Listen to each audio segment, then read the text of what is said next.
Brexit negotiations can't dictate the EU's agenda. The words of the European Commission President Jean-Claude Juncker is right.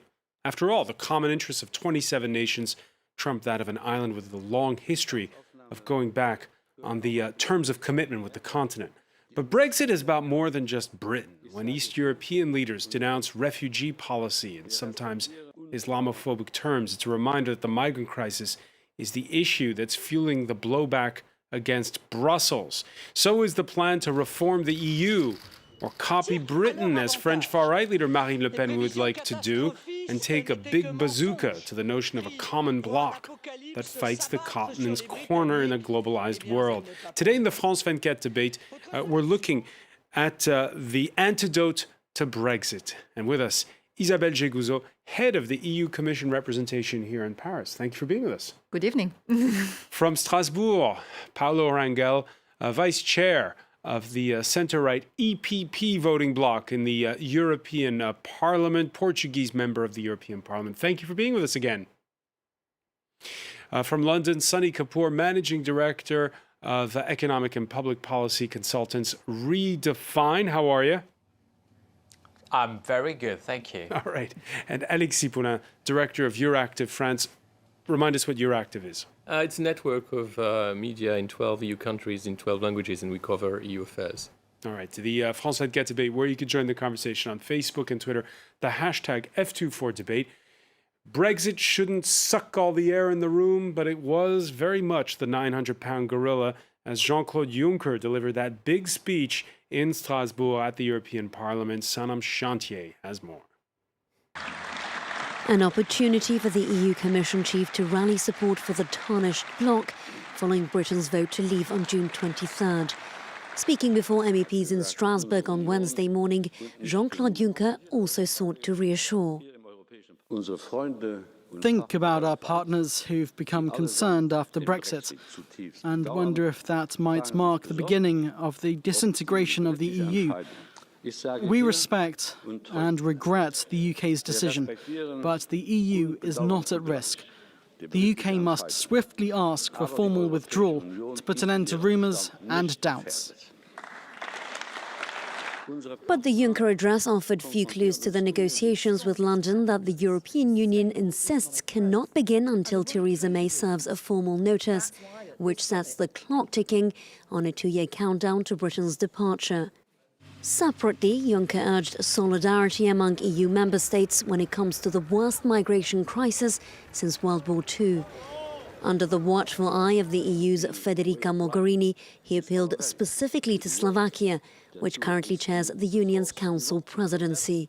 I'm urging the Slovak presidency to bridge the divergences and differences between those who are reluctant to integrate refugees in their societies.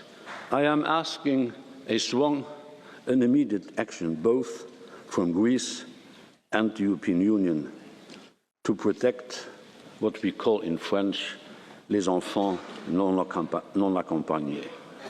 According to UNICEF, in 2015, over 100,000 unaccompanied minors applied for asylum in 78 countries. Meanwhile, the leaders of the European Union are preparing to meet in the Slovak capital on Friday to mark the post-Brexit order. Migration and terrorism will also top the agenda. Yeah, the EU 27 meeting in Slovakia, 27 without Britain on Friday to come up with this roadmap. Let me begin with you, Sonny Kapoor. We heard how refugee policy high on the minds. It was, of course, the issue in the Brexit campaign. When you hear Jean-Claude Juncker say the EU is not at risk, does that make you sleep better at night? Well, I don't think that's quite what President Juncker said. He did talk about an existential crisis.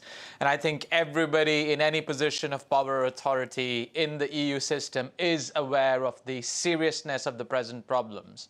The fact that they're aware of them in itself doesn't make me sleep better at night, no.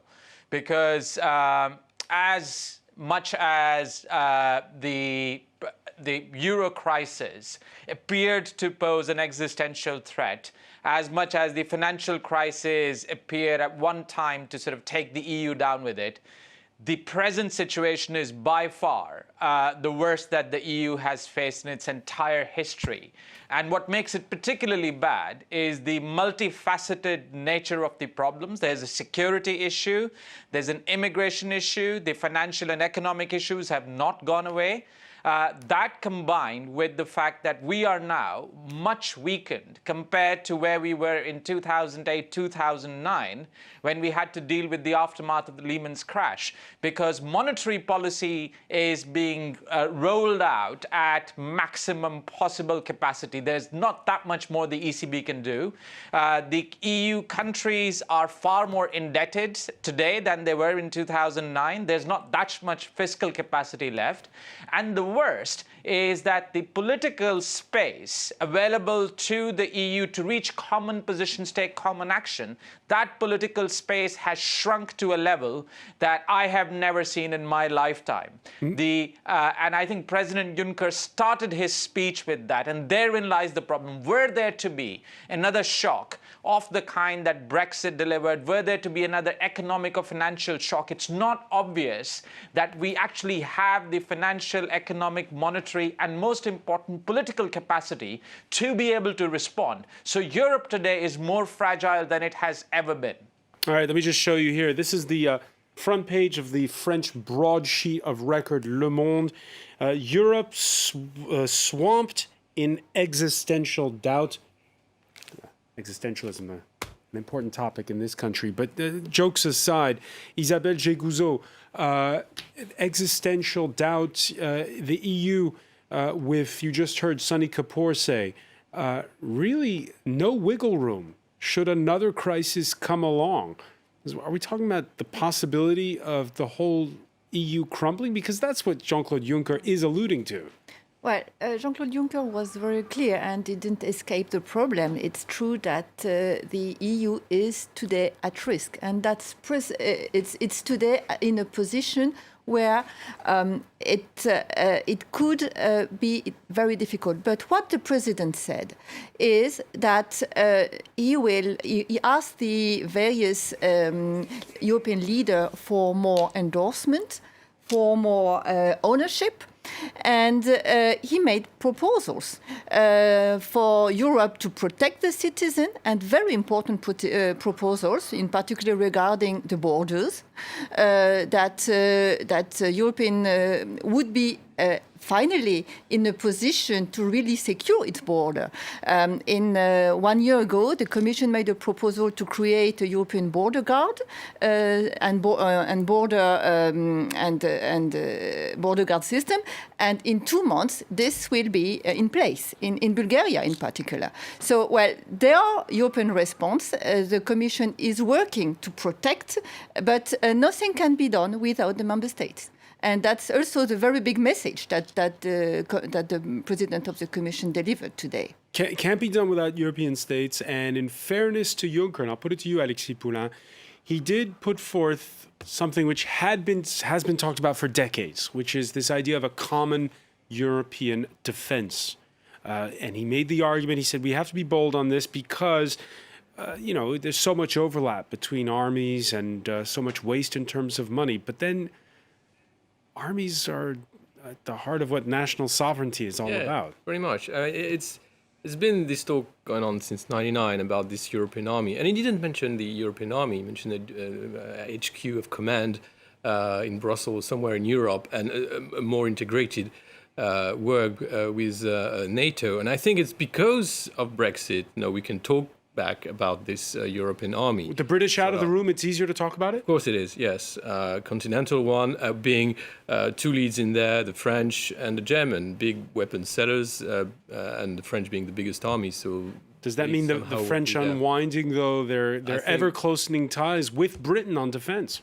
Well, these ties, they were never so tight. I mean, at one point there was this massive ship that was supposed to be built between France and the UK. In the end, it never happened. I mean, there's always been this kind of project, but it never happened. So sovereignty, of course, it's a matter of defense and army.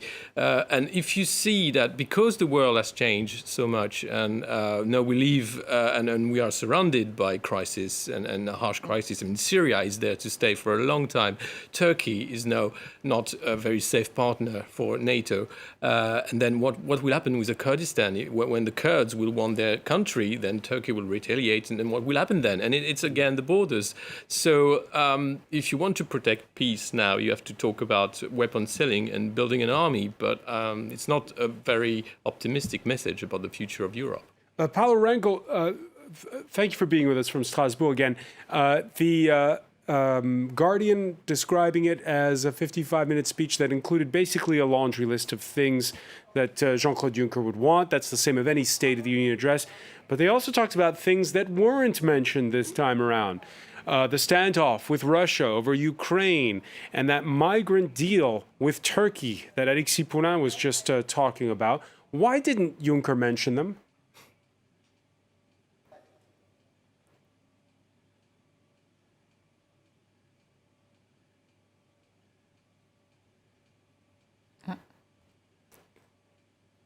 Paolo Rangel, can you hear us?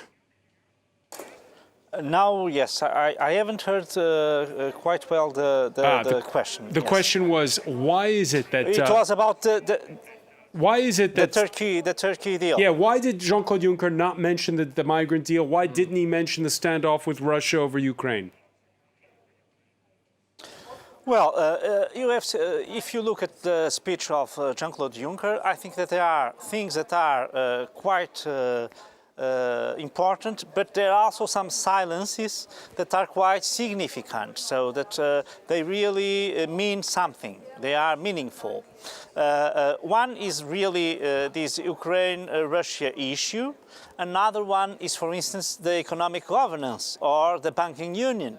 So there are, I think that the main goal of Jean-Claude Juncker today was to try to give us a picture of the topics where there is a quite broad consensus. Yeah. Even the defense union that you were talking about, it is quite consensual now. Even countries like Poland and Hungary are opening their doors to accept a kind of external security, where naturally they are very concerned with, especially Poland, with the Ukraine issue. But what I think is that it tried to avoid the topics, the issues, and that is one of them, that could divide deeply the member states before Bratislava. Did he do the right thing? As you know, I think he did the right thing because I should say that he made a very strong affirmation of the principles of the Union, and he gave a lot of concrete examples. For instance, the roaming example, or for instance, some industries or the border and coast guard. So he tried to highlight the main topics that he thinks that are consensual, and then to give some concrete examples of the work that the Commission and the European institutions can develop in the next year. All right, so this was, I think, accentuate the positive. A wise way. You're saying it's wise. Accentuate the positive ahead of that summit of heads of state in Bratislava later in the week. Now, thinking that it wasn't such a wise speech is the pro-Brexit head of the British Conservatives in the European Parliament. His name is Syed Kamal. Let's listen. It just seemed to be the more of the same. And not only that, more initiatives on top of it, more military integration, more Europe, more spending. And actually what we need is to take a step back and say, what is going wrong with the EU? How do we make sure we create better security, more jobs and opportunities for our citizens? Yeah, the more spending, Sonny Kapoor, an allusion to Juncker's pledge to increase that big EU infrastructure investment plan to 630 billion euros over the next few years. What's your reaction when you hear those remarks? Well, first of all, I mean, they're coming from someone who obviously, if their own plan goes ahead, will be leaving the European Parliament very soon. I hope Brexit will not come to pass, so they need to be taken with a pinch of salt. And he contradicted himself at the same time as focusing on what he talked about, bigger spending, more Europe, etc. He also said that Europe should be focusing on providing more security, providing more jobs, which was exactly what those additional plans were about. And in fact, the Juncker plan, the so-called Juncker plan, the infrastructure investment plan, is something that, at least conceptually, all sensible economists across the world agree, particularly when European governments can borrow at effectively negative interest rates. Could you say conceptually, because it's been 1 year, how's it going on that score? It's doing, I mean, compared to the skepticism that greeted it in many quarters, it is doing okay. I think it's fair to give it an above-average score compared to how low expectations were.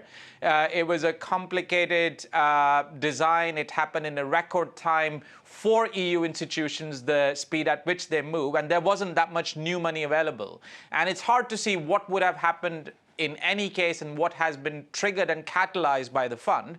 But I think on the whole, conceptually, it's moving in the right direction. This is when Europe needs to be investing in infrastructure, and both on the digital side as well as on energy and climate change, as well as expanding the size of the scheme. President Juncker was right, and I think the head of the British Conservatives was just being rhetorical and saying what was expected to him, appealing to the domestic home constituency in the UK. His remarks should be ignored. All right. Part of that 300 billion is this blowback. Part of the other reason that people voted for Brexit is this blowback against austerity. And the idea now that we're talking about infrastructure projects, but some are saying that the sums that have been concretely given out so far are just a drop in the bucket of what that the EU could be a lot more ambitious. Well, in this speech, the president really showed that there is ambition. Well, he's now proposing half a trillion by 2020.